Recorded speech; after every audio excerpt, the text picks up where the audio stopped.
lá na União Soviética, alguém precisava trabalhar para sustentar as políticas.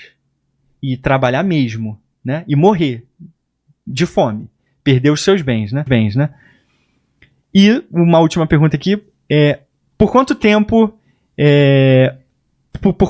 ainda os sovietes vão continuar arruinando a agricultura camponesa? Então, assim, a Ucrânia sofre nesse período de 1931 até 1933 de uma maneira abismal, assim, sabe?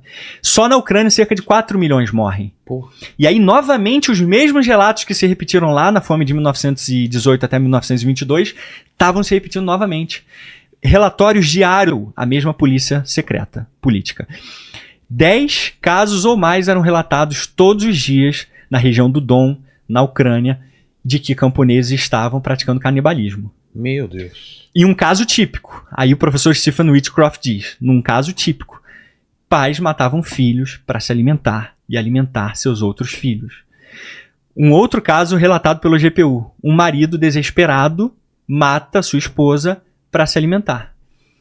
E detalhe, o que todos esses casos aí têm em comum? Cascas de árvores voltaram a ser comidas novamente, igual comiam antes. Tem até o filme daquele jornalista, o Gareth Jones, tem na Netflix, chamado A Sombra de Stalin, Sim. que mostra ele próprio comendo.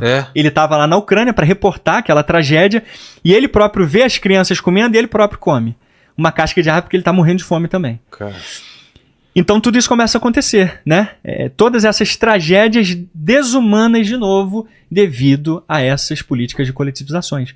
E aí, aproximadamente mais 6 milhões de pessoas morrem de fome. Então se a gente junta os cerca de 10 milhões, 10 anos antes, com os 6 milhões, nesse período, a gente chega a 16 milhões de mortos na União Soviética, só, principalmente, ou diretamente causado pelas políticas comunistas.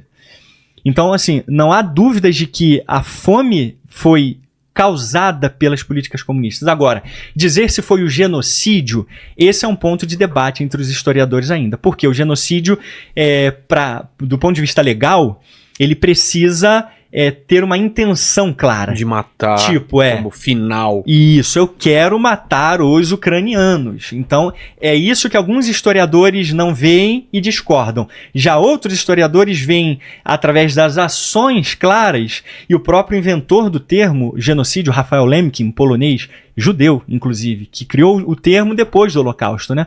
Você esteve lá na Polônia, ele é um cara fundamental, né? Ele concorda com a ideia de que o Holodomor foi um genocídio. Porque não só as instituições ucranianas foram diretamente atacadas, existem relatos de Stalin dizendo que nós vamos perder a Ucrânia, medidas mais duras precisam ser aplicadas à Ucrânia. Então esses autores entendem que as ações valem mais do que as palavras. Então existe um debate, né, de se foi ou não foi genocídio. Agora, o que não é debate, o que é consenso acadêmico, é que as políticas comunistas foram a causa principal de gerar a fome. Entendi. As políticas comunistas trágicas assim, né, e violentas.